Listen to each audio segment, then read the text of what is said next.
What is beauty? What is courage?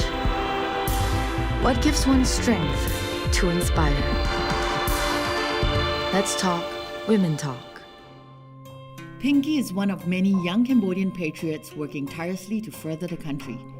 Choosing to work from Cambodia instead of abroad, Pinkie now declares her love for her homeland by empowering its citizens with a very important tool, knowledge. Well, Pinkie, thank you so much for spending this day with us. I've heard so much about you and was really looking forward to the interview. Now, I understand that you grew up in a refugee camp. Can you tell us a little bit about how that was like and how has that made you the person that you are today? I don't remember very much because I was about maybe 4 years and a half when I came back. But I do remember bits and pieces of memories, and some are more vivid than others. More relevant to who I am today is the memories of seeing my father working with the Red Cross Health Center at the camp. So sometimes it took us to the health center and we got to see other people, and there's some expats and some local people, some Thai people. And what I saw is that our communities of people who are very much care about other and involved in helping other. And for me, none of people from the UN, from the Thai government, or anyone who involved in humanitarian work then knew my family or other family in the camp, and they did not owe us anything. So, but they did help us, and for me, I see that as something quite touching. And I do want to be able to do something when I grow up, to give back and to be helpful to someone. Now, I know that you fought very hard for your education. Tell us a little bit about that. My father and my mother are very big into education, and because their personal life experience is just very different, and they had to fight for their own education, formally or informally, mostly informally, and that's how they taught us to be, all of my siblings, including myself. My father was the only one in his family to be able to find work besides being a farmer. He didn't think that his choices, life choices, was only limiting to becoming a farmer. So then he taught himself English, and then for every single an NGO job that he worked on, he basically taught himself the skill that's needed to work on that job, the same way he taught himself to be a nurse assistant.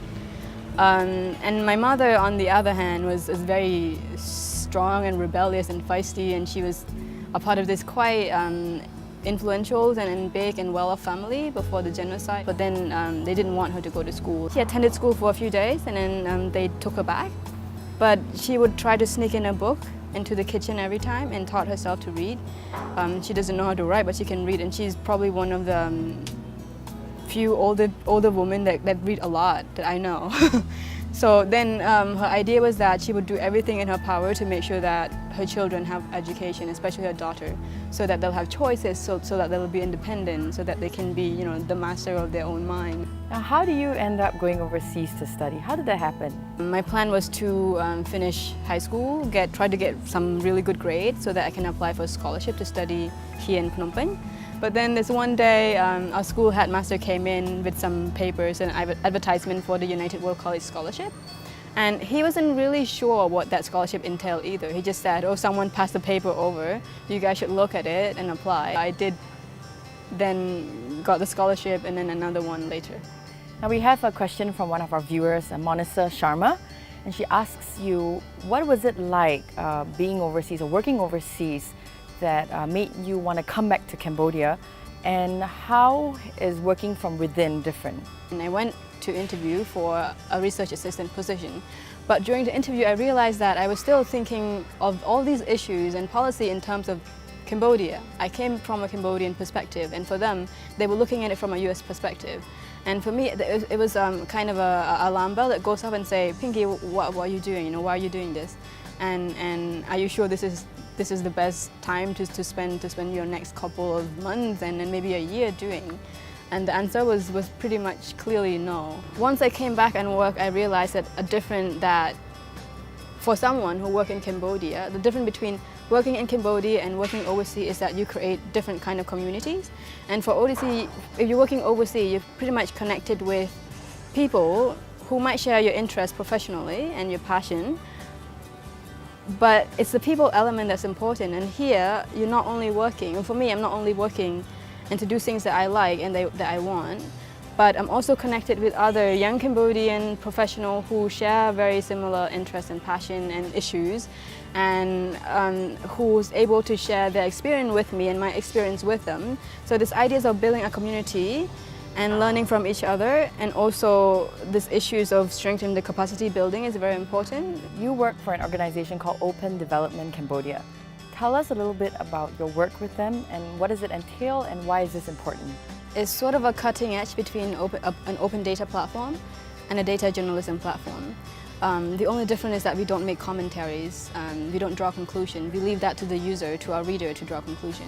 So what we do is that we collect data and information on 15 different topics around social, environmental and economic development in Cambodia. The reason why we do that is that in Cambodia there are emerging and ongoing trends, ongoing development trends that might not be very healthy for the citizen. Some of those are, some of those aren't.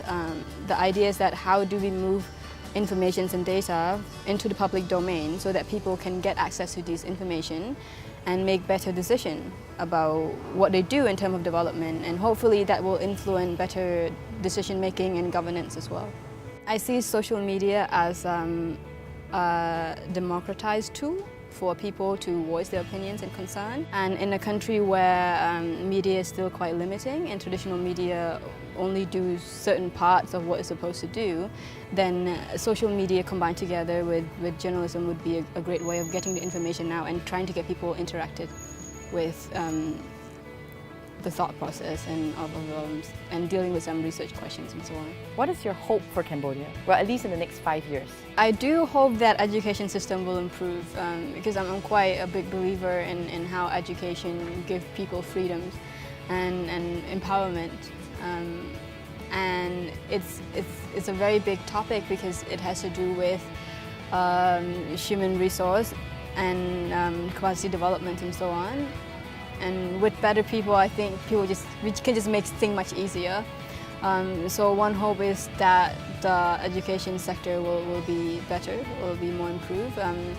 Secondly, I do hope that political system is a bit more stable, and then we can move on from arguing so much to start implementing some real changes. And then thirdly, for the field work that I'm doing, I do hope that people are catching up with technology, and technology is also understanding people and try to make better solutions and better products for people to use. Pinkie, what is empowerment to you? Empowerment to me is a combination of three things. It's opportunity, it's trust, and it's support. And in the centers of all those three things, I think education must be the central point. Thank you so much. I mean, I really admire your dedication to the work, and what a great example you are for all the youth of Cambodia. Thank you. Pinkie is a critical thinker who inspires others to venture new grounds. She's an example of Cambodian youths striving to bring the best out of their homeland.